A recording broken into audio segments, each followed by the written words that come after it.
Nagdidilig na naman tayo, guys. Kaya ang ating mga tanong, ako, may ang mga agaw. Ako, ano ito? Oh, yan oh, sa mga ano, oh, yan. Oh, ito na. Yan, mga tanim. So, sabi mo yung tanim para mabilis Yan, mamulaklak. mga tanim. Umulaklak ka na ha. Yan eh, oh. Oh, ito, maganda ito mga bulak. Pag mabulaklak yan, color pink yan. Ano nagsipaglantaan naman na yan? Eh, wala na diligan, di ba? Naghahanap ng ano, sabi niya, hoy, pansinin naman ninyo ako. Kasi nauuhaw ako. Ayun, naghanap ng atensyon. So, naghahanap ng attention yung ano, ah? Ito naman, oh. Oh, na, patayin ka, patayin.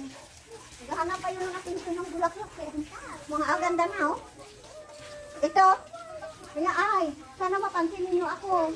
Kasi, nalalanta na ako. Ay, nagpasalamat ako. Nang bahalaan kami.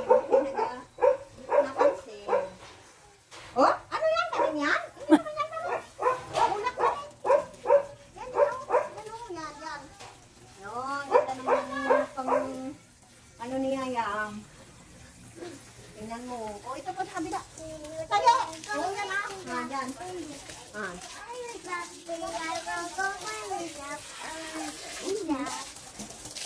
Nakantahan pa?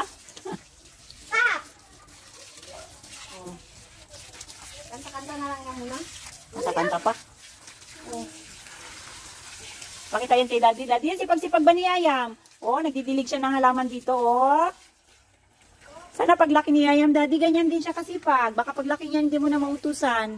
Punta doon sa girlfriend, punta doon sa mall, punta sa tropa.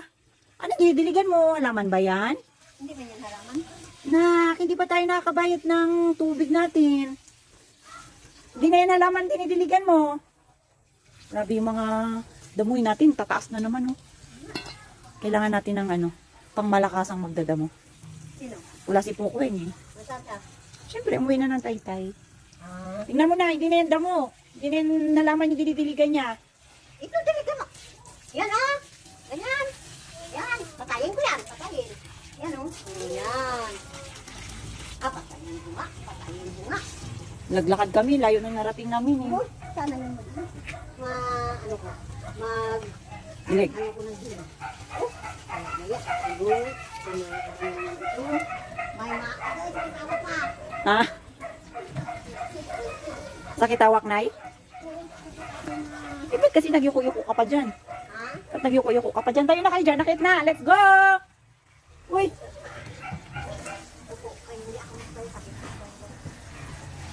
Oh, let's go na, let's go na. Gastos na lang ng tubig. Gastos na lang kayo ng tubig. Let's go na.